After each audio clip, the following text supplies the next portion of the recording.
Hello বন্ধুরা, study plan 90 দিনের করতে পারেন। যারা সহকারী শিক্ষক এবং প্রধান শিক্ষক প্রাইমারির আপনার প্রিপারেশন নিতেছেন বা প্রিপারেশন নেবেন এরকম চিন্তা করতেছেন বা আবেদন করবেন, যখন আবেদন শুরু হবে তখন থেকে এরপরে ৮-৬০ মাথায় গামছা বেঁধে আপনি পড়ালেখা করবেন, এরকম একটা চিন্তা আপনার মাথার ভিতর ঘুরতেছে। তো বন্ধুরা, আপনাদেরকে আমি বলবো যে আপনারা সিলেবাস অনুযায়ী তফসিল ২-এর সিলেবাস অনুযায়ী আপনার ৯০ দিনের একটা স্টাডি প্ল্যান আপনারা করতে পারেন। ৯০ দিন আপনি কী কী পড়বেন আপনি নির্ধারণ করে নিতে পারেন যে ৯০ দিনে আপনার বাংলা, তারপরে আপনার ইংরেজি, এরপরে বিজ্ঞান, গণিত, সাধারণ জ্ঞান। আপনার এইখানে বাংলায় ২৫, ইংরেজিতে ২৫, গণিত আর সাধারণ বিজ্ঞানে কিন্তু ২০, আর বাংলাদেশ বিষয় বলি আন্তর্জাতিক এইখানে ২০। এই আপনার টোটাল ৯০ মার্ক। এই ৯০ মার্কের ভিতরে আপনি ৯০ দিনের একটা স্টাডি প্ল্যান নিতে পারেন।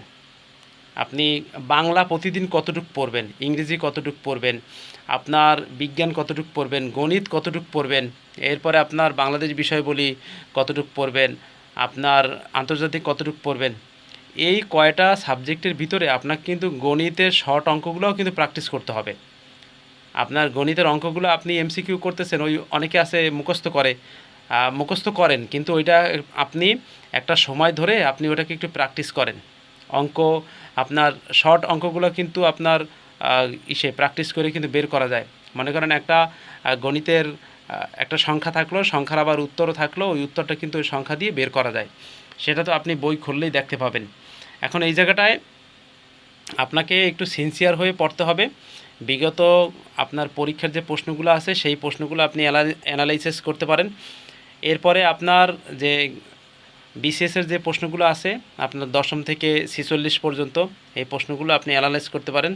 বাংলা, ইংরেজি, গণিত, বিজ্ঞান, সাধারণ জ্ঞানের ভিতরে বাংলাদেশ বিষয়বলি, আন্তর্জাতিক বিষয়বলি, এই সবগুলো বিগত সালের প্রশ্নগুলো আপনি অ্যানালাইসিস করলে আপনার ভালো একটা ধারণা আসবে।